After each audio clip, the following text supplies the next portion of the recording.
तो अब हम आते हैं मसले मसाइल की तरफ, जो शादी के बाद सास बहू के दरमियान शुरू हो जाती है। गुत्थम गुत्था, लड़ाई झगड़े, खेचा तानी, मेरा बेटा, वो कहती मेरा हस्बैंड, मेरा जानू, माँ कहती मेरी जान, मेरा लाडू। अस्सलाम वालेकुम। तो आज हम अपने रिलेशनशिप पे बात करेंगे, सास और बहू। ये बहुत ही सेंसिटिव है, और इसमें सबसे जो इम्पोर्टेंट बात है वो ये है कि हमने ऑनेस्टी रखनी है इसमें। टू बी ऑनेस्ट, बिल्कुल ऑनेस्टी के साथ जो भी बात करनी है। और आज बहुत ज्यादा सच खुलने वाले हैं। कह भी दूंगी कि ये बात अच्छी लगती है या बुरी लगती है, मगर आपने भी बताना है कि मुझे ये बात बुरी लगती है। जैसे मैं वैसे आपका नॉर्मली बात का माइंड नहीं करती हूँ, तो आज भी बिल्कुल नहीं करूंगी। क्या बात हो रही थी कि शादी के पहले दिन जब हम हमारे घर में एंटर हुई थी और हमसे मिली थी, तो क्या फीलिंग थी आपकी? मैं याद कर रही हूँ, ऑलमोस्ट 5 years की बात है। आई थिंक लाइक ऑब्वियसली थोड़े से नर्वस थी कि किस तरह से होगा। यू नो, पहली दफ़ा ससुराल आई हूँ, शादी ऑब्वियसली पहली दफ़ा हुई। सबकी तरह एक दफ़ा घर आ गए हैं, तो वो एक नॉर्मल लाइफ जैसे होती है उस तरह नहीं इंटरेक्शन हुई थी। तो न्यूट्रल सा था, मतलब पॉजिटिव की तरफ जनरली कोई नेगेटिव बात नहीं थी, बट थोड़ा न्यूट्रल सा था, जैसे एक्साइटिंग बट ऑल्सो नर्वस। और एग्जैक्टली यही होना चाहिए, जैसे न्यूट्रल रहना चाहिए। आपने बहुत सारी सुनी होती हैं चीजें कि सास इस तरह की होगी, उस तरह की होगी, ये बहू इस तरह की होगी, वो इस तरह करेगी, वो तो ऐसे कर लेगी, ये वो तो। लेकिन आपको फिर भी न्यूट्रल रहना होता है, ताकि जो भी रिलेशन है उसके बिटवीन में वर्कआउट हो सके, या हम एक दूसरे को प्रॉपरली जान सकें, तो फिर हम कोई आगे बढ़े। तो उसके लिए न्यूट्रल होना बहुत जरूरी होता है। हाँ, क्योंकि अगर जैसे पॉजिटिव भी हो सकते हैं, लेकिन अगर आप नेगेटिव थोड़ा सोचें तो फिर वो ऑलरेडी नेगेटिविटी वो फिर रिश्तों में आना शुरू हो जाती है अनइंटेंशनली। तो कोशिश यही होनी चाहिए कि या तो न्यूट्रल रहें या तो फिर थोड़ा पॉजिटिव रहें, वो फिर अच्छा हो जाता है बाद में, फिर एक दूसरे को जानने में। जैसे आप नए लोगों से मिलते हैं, दोस्ती होती है, ऑब्वियसली आप उनके बारे में या तो न्यूट्रल होते हैं या थोड़े पॉजिटिव होते हैं। तो आपने क्या सोचा था आपकी फ्यूचर मदर इन लॉ कैसी होगी?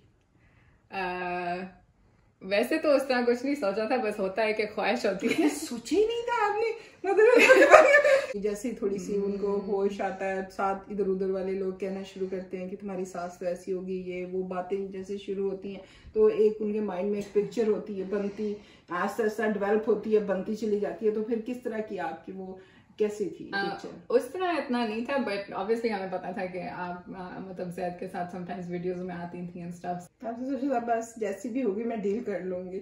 नहीं, ऐसे नहीं था। नहीं, मेरे माइंड में उस तरह नेगेटिव बात नहीं थी, बट ये था कि लोग मुझे कहते थे कि वो जैद की वीडियोस में आते हैं, हमने देखा वो फनी सी हैं, इस तरह होंगी, इस तरह, तो आपको मजा आएगा। तो विच इज ट्रू, मजा आ रहा है। मजा आया? Yes. ये सच कह रही हैं आप? 100%? Yes, 100%. तो मान लेते हैं। Yeah. उसके अलावा मेरे माइंड में उस तरह कोई जैसे बात नहीं थी। आपके माइंड में क्या बात थी मेरे बारे में? ये दोबारा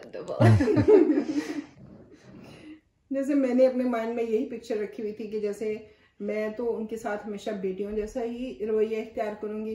तो अगर वो जैसे बेटियों की तरह वापस रिस्पॉन्स करती हैं तो ठीक है, अगर वो नहीं करेंगी तो फिर भी क्या किया जा सकता है? फिर क्या किया जा सकता है? फिर उनको टाइम देंगे कि आप ठीक रवैया अपना ठीक कर लें, दुरुस्त कर लें। सही। दूसरा ये था कि जैसे ही सबसे बड़ी जो मुझे तहरीन की बात अच्छी लगी थी वो ये थी कि शादी हो के जैसे ही आई थी तो इन्होंने मुझे जैसे मुझसे जो भी कोई प्रॉब्लम होती थी वो मुझसे पूछती थी, तो उससे जैसे थोड़ा रिलेशन डेवलप होना शुरू हो जाता है। तो कोई भी आपको कोई प्रॉब्लम आती है तो आप उनसे बात करें, कॉन्फिडेंस थोड़ा रिश्ते में डेवलप होता है। या क्योंकि कोई भी रिश्ता हो, बट स्पेशली जो करीबी रिश्ते होते हैं उसमें कम्युनिकेशन काफ़ी इम्पोर्टेंट होती है। तो जो भी बात होती है आप मतलब ऑब्वियसली तमीज़ के साथ जो भी है आप खुल के बात करें, तो वो फिर मिसअंडरस्टैंडिंग्स भी नहीं इस तरह होती। जैसे आप कह रही हैं कि जैसे रिस्पेक्ट दोनों साइडों से बहुत जरूरी है। यस, दोनों साइडों से होता है। तो जैसे आप कह रही हैं कि बेटियों की तरह आपने समझा था, आई डोंट नो आपको याद है वो शादी के चंद दिनों बाद आमना ने वापस जाना था पाकिस्तान, तो एयरपोर्ट से हम लोग आ रहे थे, तो मुझे थोड़ा याद है मुझे समझ नहीं आ रही थी कि आपको मैं किस तरह मतलब एड्रेस करूँ ये वो, तो मैंने फिर आपसे पूछा था कि जैसे आपको और अब्बू को जैसे अम्मी और अब्बू कह सकती हूँ अगर आप लोगों के लिए कंफर्टेबल है। तो मेरे माइंड में भी ऐसे ही था, क्योंकि इस्लामी लिहाज से जो आपके इन लॉज होते हैं, आपके हस्बैंड के जो पेरेंट्स होते हैं या वाइफ के पेरेंट्स होते हैं, वो आपके पेरेंट्स ही बन जाते हैं। तो उस सेंस में मैंने फिर पूछा कि तो सोचा था मैं थोड़ी स्पीच दूंगी, आपने स्पीच देनी शुरू कर तो आप दे इस तरह होता है कि जब माइंड एक जैसे होना तो फिर वो दूसरा बंदा इस तरह कहना शुरू कर देता है। आप कहें नहीं, अब मैंने तो बहुत क्वेश्चन कर लिया। अब आपकी तरफ से आपको मेरी क्या बात अच्छी लगती है और क्या बात बुरी लगती है? अच्छी तो बहुत सारी बातें हैं अल्हम्दुलिल्लाह कि जैसे आप अल्हम्दुलिल्लाह से हमें बेटियों की तरह, जैसे मुझे और यमुना को ऑब्वियसली फ़र्क नहीं करती आमना और हम में, तो वो अच्छा लगता है कि आप ओपनली हमसे बात करती हैं, इंक्लूड करती हैं। और क्या मतलब मुझे इतना समझ नहीं आ रहा क्योंकि चलो ये हो गया। अब बुरी बात क्या लगती है? सच के सिवा कुछ नहीं। सच के सिवा कोर्ट में हम लोग खड़े और इस तरह बुरी बात नहीं है, लाइक इट्स जस्ट डिफरेंट है कि मेरी थोड़ी आदत है कि हर चीज़ को जैसे प्लान के अकॉर्डिंगली, तो शुरू में मुझे थोड़ा सा मुश्किल हुआ था कि क्योंकि आप थोड़ा स्पॉन्टेनियस टाइप हैं कि आप जो भी चीज़ हो जल्दी से, जैसे प्लान कोई बने तो जल्दी जल्दी सारा हो जाता है। तो इस बात में क्योंकि मैं ज़्यादा प्लान करके जो भी चीज़ है कोशिश करती हूँ कि मैं प्लान सारा कुछ करके करती हूँ, तो उसमें मुझे थोड़ा सा फिर स्ट्रेस फील होता था। लेकिन वो मतलब बुरी बात नहीं है, जस्ट पर्सनैलिटी थोड़ी सी डिफरेंट है। That's the only thing I can really think of, like honestly speaking मुझे और कुछ समझ नहीं आ रहा।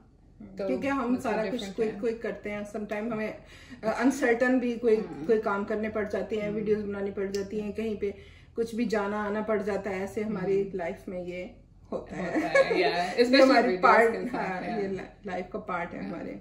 तो इस तरह ऑब्वियसली शादी के थोड़े अरसे बाद फिर वो एडजस्ट होना शुरू हो गई थी। तो अब हम आते हैं मसले मसाइल की तरफ, जो शादी के बाद सास बहू के दरमियान शुरू हो जाती है। गुत्थम गुत्था, लड़ाई झगड़े, खेचा तानी, मेरा बेटा, वो कहती मेरा हस्बैंड, मेरा जानू माँ कहती मेरी जान, मेरा लाडू फिर वो दोनों एक दूसरे से खेचा तानी शुरू करती हैं। तो उसमें क्या है कि जो बेटा है उसको चाहिए कि वो दोनों को, जैसे वो माँ को पहले ट्रीट कर रहा है उसी तरह से उसको रिस्पेक्ट दे, उसको ट्रीट करे, और बीवी को भी उसी तरह से वो ट्रीट करे। हाँ, मतलब फर्क नहीं आना चाहिए। तो कभी भी रिश्तों में ज्यादा प्रॉब्लम नहीं होंगे अगर इस तरह से हो जाएगा। और दूसरा ये है कि आजकल की जो बूमें हैं उनको मैं तो इनको काम करने के लिए नहीं कहती हूँ, जो सबसे ज्यादा मसले मसाइल किचन में होते हैं, लड़ाइयाँ झगड़े जो होते हैं सबसे ज्यादा, तो वो ये है कि जैसे जितने भी बजे कोई उठती है उसका जो टाइम है वो उठ जाए, कोई बात नहीं है, उठ के वो अपना नाश्ता बनाए करे, ठीक है, आपके मसले उसको हल कर लें, उसकी ज्यादातर उसको काम नहीं कहें, क्योंकि वो उसको भी पता है कि वो घर में करती आ रही है, वो करेगी काम आके। और दूसरा ये है कि ज्यादा कंट्रोलिंग नहीं बने, कि बहुत ज्यादा टू मच कंट्रोलिंग थोड़ी बहुत होती है, ज़रा बड़े हैं, उन्होंने कुछ ना कुछ तो कहना होता है, हल्का फुल्का वो चलता है, बट ज्यादा नहीं होना चाहिए। और बाकी नहीं, जैसे अगर मैं पहले कह रही थी कि आपके जो इन लॉज होते हैं वो आपके पेरेंट्स की तरफ मतलब तरह ही होते हैं। जैसे आप घर में अपनी मम्मा पापा की हेल्प करते हैं, जैसे घर के काम है, मम्मा आपको कह भी दें तो आप जैसे बहुएं हैं उनको बुरा इस तरह नहीं मानना चाहिए। अगर कोई सॉलिड रीजन है तो बता सकते हैं कि इस रीजन पर ये, जैसे कोई भी दुख सुख है, आपका कोई प्रॉब्लम में है, कहीं कोई बीमार है, कोई और रीजन है तो वो बताएं। हाँ जी, जैसे होता है कि कम्युनिकेशन के थ्रू उसको हल कर लें। तो इसी तरह से ही मैं तो ज्यादा इंटरफेयर नहीं करती हूँ अपने बच्चों की लाइफ में, बिल्कुल इंटरफेयर नहीं, बिल्कुल तो मैं नहीं कहती कि मैं बिल्कुल इंटरफेयर नहीं करती हूँ, लेकिन जहाँ पे बताना पड़ता है बच्चों को, कोई एडवाइस देनी पड़ती है, ये समझाना होता है, क्योंकि बच्चों को पेरेंट्स का जो है वो उनकी तरबियत पूरी जिंदगी माँ बाप को साथ साथ रहना होता है, अच्छा बुरा बताना होता है। तो वो ठीक है, वहां तक तो ठीक है कि आप उनका अच्छा चाह रहे हैं, उनका गुड चाह रहे हैं दुनिया और आखिरत के हिसाब से, तो वो तो ठीक है, आप उतनी की रखें। लेकिन अननेसेसरी छोटी छोटी चीजों के ऊपर क्यों खाया, क्या दिया, क्या लिया, क्या पहना, क्या ओढ़ा, कहाँ गए, इधर उधर, ये छोटी छोटी चीजें इनको बिल्कुल बच्चों की लाइफ में ना इसकी इंटरफेरेंस करें। तो कि छोटे छोटे जो चीजें हैं ये बहुत बड़े बड़े मसाइल पैदा करती हैं। और जैसे कोशिश होनी चाहिए जैसे कि आप कहीं बाहर जा रहे हैं तो बता के चले जाएं कि मतलब एटलीस्ट पता होता है ना, वरना फिर फिक्र होती है कि एक दूसरे के साथ कि आप अगर साथ नहीं भी रह रहे हैं, बाहर दूसरे में रह रहे हैं, तो उधर से भी आप अपनी खैर खरीद बताते रहें और बताते रहें कि ये हम ये कर रहे हैं, वो कर रहे हैं, इस तरह से कीप इन टच रहें फैमिली के साथ। कम्युनिकेशन जो है वो ज्यादा जरूरी होती है एक दूसरे के साथ। और जैसे कोई मसले हों तो आप मतलब ऑब्वियसली वो बड़े हैं, उनकी एक्सपीरियंस होता है, तो आप जैसे अपने समटाइम्स फ्रेंड्स से या अपने पेरेंट्स से आप मशवरे लेते हैं तो उनसे भी करें, क्योंकि एक डिफरेंट एक्सपीरियंस उनके होते हैं। तो ऑब्वियसली जैसे अम्मी कह रही हैं कि वो आपके लिए बेहतर ही चाहते हैं, तो उनके भी ओपिनियंस ले लेने चाहिए, तो अच्छा रह जाता है। ऑब्वियसली जो सीधे एक दूसरे से के थ्रू हल हो सकते हैं प्रॉब्लम्स, तो उनको सीधे ही हल कर लें, बजाय इसके कि नेगेटिविटी माइंड में रखें और एक दूसरे के खिलाफ नेगेटिव वो सोचे, दूसरी साइड पे नेगेटिव सोचे, तो इस तरह से उनको क्लियर कर लें। हाँ जी, बिल्कुल। हम लोगों की लाइफ में भी ये सब चीजें आई हैं जो नॉर्मल आती हैं, मगर उनको डायलॉग्स के थ्रू और चीजों के थ्रू हमें और थोड़ा सब्र बर्दाश्त और ये दोनों तरफ से होने चाहिए, सेक्रीफाइसेस, ये जो भी मॉरल वैल्यूज हैं इनके थ्रू सारी चीजों को कंट्रोल किया जा सकता है। हाँ, क्योंकि ये हर एक की लाइफ में आती हैं ये चीजें, थोड़ी हैं ज्यादा हैं मगर आते जरूर हैं ये मसले। वो यही होता है कि जैसे कम्युनिकेशन के साथ आप जैसे अपने माइंड से कोई नेगेटिव बात निकाल के आप बात करें तो वो फिर रिजॉल्व हो जाते हैं। वह पर्सनल चीजें और हमारी जर्नी शेयर की है, तो उसके बारे में कमेंट करके हमें बताया। हमने थोड़ा फनी अंदाज में भी कुछ बोला है, तो उसमें चांस होता है कि नेगेटिव साइड पे कुछ चीजें चली जाएं या किसी के माइंड में कुछ आ जाए, तो उससे थोड़ा नहीं, कोई क्वेश्चन है तो आप पूछ लें इंस्टेड ऑफ असूमिंग, क्योंकि ऑब्वियसली हम लोग कोशिश जो भी है कमेंट करके हमें बताएं कि आपको हमारा रिश्ता कैसा लगा और कैसा आपने फील किया कि हमारे जो भी कुछ है या गलत सही कुछ भी हम कर रहे हैं, तो उसके बारे में हमें कमेंट करके बताएं। और अपनी तरफ से तो ऑब्वियसली हम कोशिश कर रहे हैं बेस्ट के लिए। को अच्छी लगी ये वीडियो तो मेक श्योर कि आप लोग थम्स अप करें, सब्सक्राइब करें। अम्मी माशाल्लाह से बहुत हार्ड वर्किंग है, रात समटाइम्स लेट एडिटिंग करती रहती हैं, तो इस वीडियो को बहुत सारा प्यार दें। अल्लाह हाफिज़।